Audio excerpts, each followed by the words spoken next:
اللہ تعالیٰ نے جب سے موت کا کام میرے سپرد کیا ہے، یہ پہلا موقع ہے کہ اللہ تعالیٰ نے فرمایا پوچھ کے جانا ہے، بغیر پوچھ کے نہیں جانا، اور یہ پہلا موقع ہے اللہ تعالیٰ نے فرمایا ہے کہ ان سے پوچھنا، آنا چاہیں تو لے آنا، رہنا چاہیں تو چھوڑ کے آ جانا۔ آپ نے فرمایا میں کہوں گا تو میری روح نکالو گے؟ کہا جی نکالوں گا۔ آپ نے جبریل کو دیکھا، تیری کیا رائے ہے؟ جبریل بولے یا رسول اللہ آپ کی ملاقات کا شوق رکھتے ہیں۔ اس پر آپ نے فرمایا اچھا پہلے واپس جاؤ، اللہ سے پوچھ کر آؤ میرے بعد میری امت کے ساتھ کیا کرے گا۔ تو جبریل واپس گئے، ملک الموت کھڑے رہے، جبریل پیغام لائے کہ اللہ تعالیٰ فرما رہے ہیں ہم آپ کی امت کو آپ کے بعد تنہا نہیں چھوڑیں گے، ہم آپ کی امت کو تنہا نہیں چھوڑیں گے۔ اگر یہ بات اس وقت نہ ہوتی تو آج ہم انسان نہ بیٹھے ہوتے، پتہ نہیں کیا کیا جانوروں میں مسخ ہو چکے ہوتے، ہواؤں سے اڑا دیے جاتے، زمین میں دھسا دیے جاتے، پتھروں میں ہمیں پتھروں سے کچل دیے جاتے۔ پر یہ اس محبوب مصطفیٰ صلی اللہ علیہ وسلم کے احسان ہیں، احسانات ہیں کہ جاتے جاتے بھی ہمارے لیے کام کر گئے اور ہمیں اس خوفناک پکڑ سے بچا گئے جو پہلی قومیں ان گناہوں کی وجہ سے پکڑی آتی تھیں جن میں ہم اس وقت مبتلا ہیں اور پوری طرح مبتلا ہیں۔ کون سا کام ہے جس پر اللہ کا عذاب آیا اور آج نہیں ہو رہا؟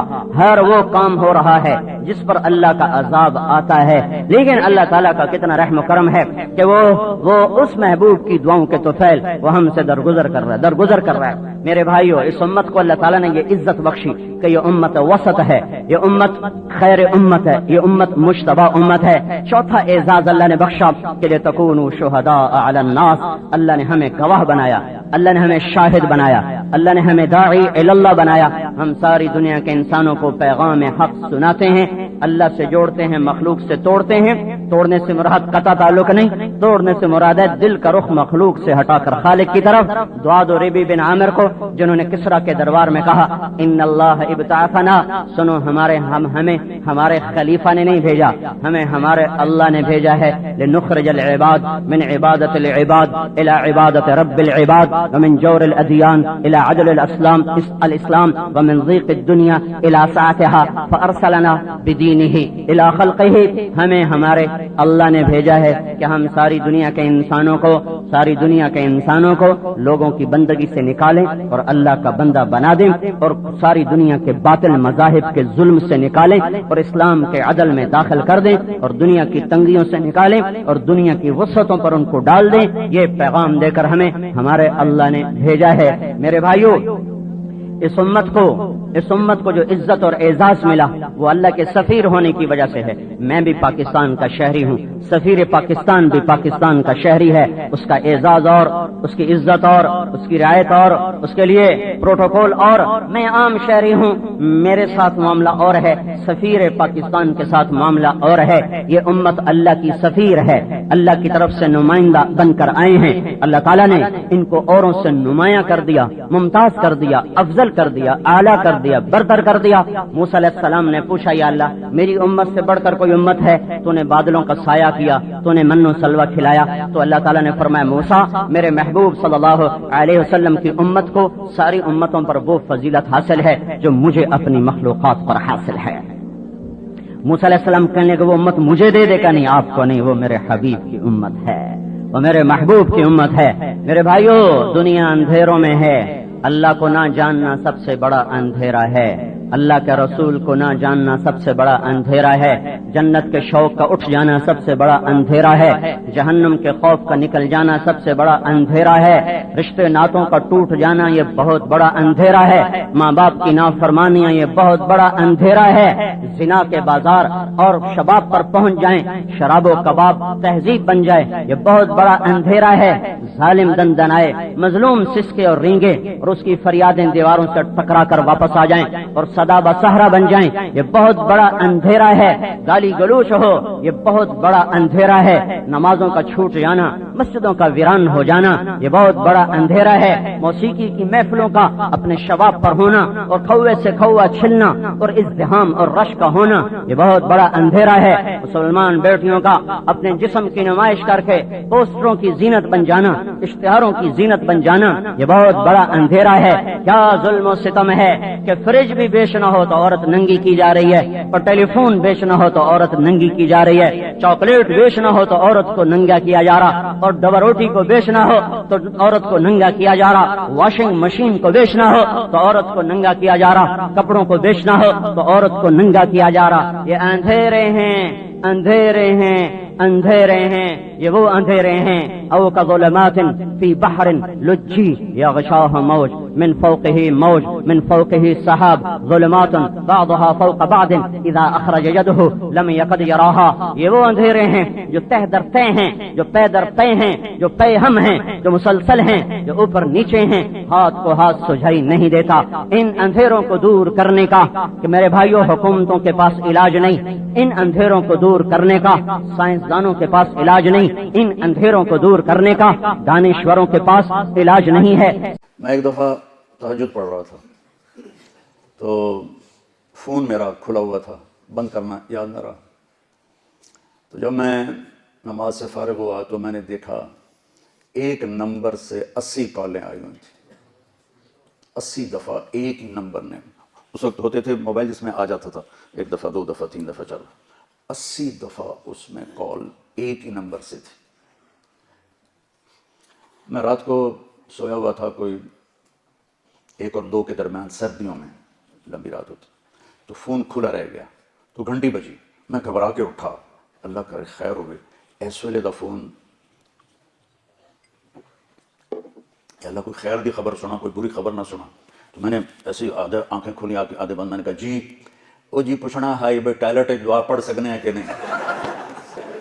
تو رات دے 2 بجے میں نے فون کر کے پوچھتا پہ میں ٹائلٹ دعا پڑھ سکنے ہیں کہ نہیں۔ یہ حدیث آج موبائل پہ فٹ آتی ہے کہ ایک دفعہ پتہ ہے سوئٹزرلینڈ میں کوئی کسی کو ڈائریکٹ کال نہیں کرتا ہے، پہلے میسج کرتا ہے میں آپ کو کال کر سکتا ہوں، وہ اگر یس کرے گا تو پھر یہ کال کرے گا، ورنہ نہیں کرے گا۔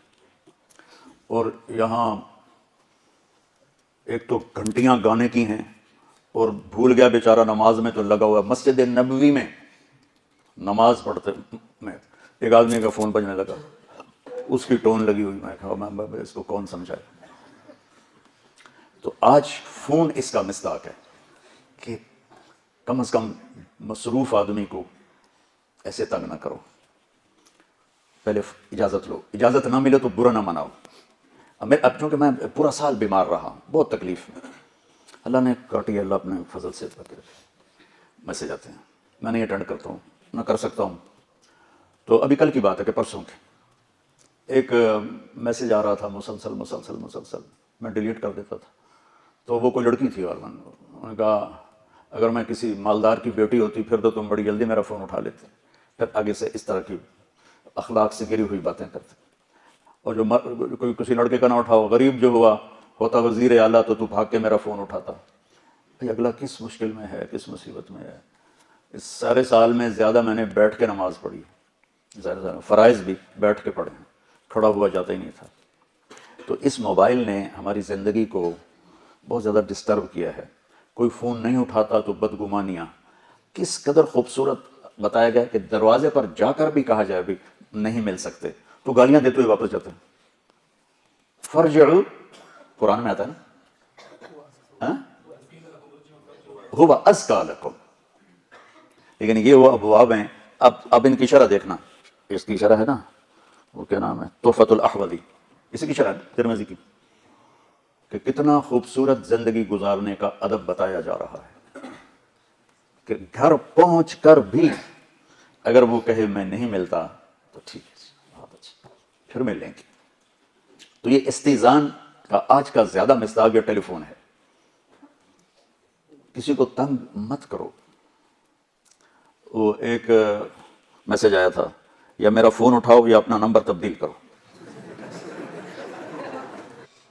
تو بیٹا کسی کے لیے دکھ نہ بنو، اور خاص طور پر ایک بات کی نصیحت کرتا ہوں، غور سے سنو۔ تم گھر میں ہو، ماں کے سامنے بیٹھے ہو، ٹیلی فون بج جاتا ہے، مت سنو، یہ ماں کی توہین ہے۔ باپ کے سامنے بیٹھے ہو، تمہارا فون بجتا ہے، مت سنو، یہ باپ کی توہین ہے۔ بیوی کے سامنے بیٹھے ہو، تمہارا فون بجتا ہے، مت سنو، یہ بیوی کو دل توڑنے والی بات۔ بیوی کا فون بجتا ہے، وہ خاوند کے سامنے بیٹھی ہے، مت سنیں، یہ خاوند کا دل خراب ہوگا، اس نے ہماری فیملی لائف برباد کر دی ہے۔